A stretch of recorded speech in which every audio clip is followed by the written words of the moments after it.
சர்வதேச போட்டிகளில் முதன்முறையாக தென்னாப்பிரிக்க அணி கோப்பையை வென்று வரலாற்று சாதனையை படைத்துள்ளது. மேலும் உலக டெஸ்ட் சாம்பியன்ஷிப் கிரிக்கெட் போட்டியில் தென்னாப்பிரிக்க அணி சாம்பியன் பட்டம் பெற்று அசத்தியுள்ளது. லண்டன் லார்ட்ஸ் மைதானத்தில் நடைபெற்ற இறுதிப் போட்டியில் ஆஸ்திரேலியா அணி அபார வெற்றியை வீழ்த்தியுள்ளது.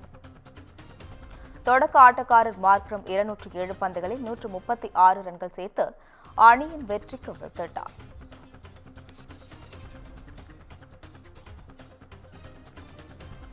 இதுகுறித்து அவருடைய கருத்துக்களை பகிர்வதற்காக ஃபார்மர் ஸ்டேட் கிரிக்கெட்டர் டாக்டர் கிரி இணைப்பில் உள்ளார்.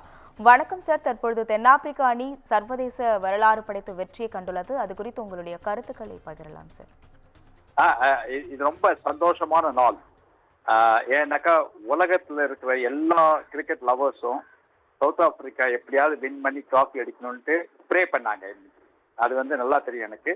எல்லா கிரிக்கெட்டர்ஸும் சரி, இப்போ கிரிக்கெட் லவர்ஸும் சரி, எல்லாருமே ஆசைப்பட்டது சவுத் ஆப்பிரிக்கா எப்படியாவது இந்த டிராஃபி அடிக்கணும்ட்டு.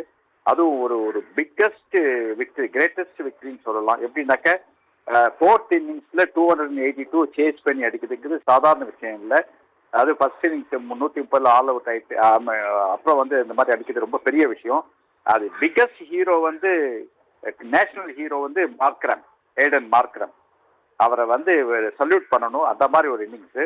இது வரைக்கும் அவங்க டிராஃபியே அடிக்கல, ஐசிசி டிராஃபி எதுவுமே. ஆனால் அடிச்ச ஒரு டிராஃபியும் இந்த நம்பர் 1 டிராஃபி ஆஃப் ஐசிசி இந்த world, WTC world test championship. அதுவும் இது வரைக்கும் சவுத் ஆப்பிரிக்கா ஜோக்கர்ஸ்னு சொன்னவங்க எல்லாரையும் ஜோக்கர்ஸ்னு ப்ரூவ் பண்ணிட்டாங்க அவங்க. ஸோ அதனால சவுத் ஆப்பிரிக்காவுக்கு பயங்கர எதிர்காலம் அண்டு ரொம்ப ரொம்ப ரொம்ப மகிழ்ச்சியான நாள். அவங்களுக்கும் சரி, வேர்ல்டில் இருக்க எல்லா கிரிக்கெட்டர்களும் ஒருத்தர் கூட சவுத் ஆப்பிரிக்கா தோக்கணும்னு நினைக்கல. எல்லாருமே ப்ரே பண்ணாங்க வின் பண்ண. அதுதான் ஒரு கிரேட்டஸ்ட் அச்சீவ்மெண்ட். ரொம்ப ரொம்ப சந்தோஷமான நாள் ஃபார் சவுத் ஆப்பிரிக்கா கிரிக்கெட்.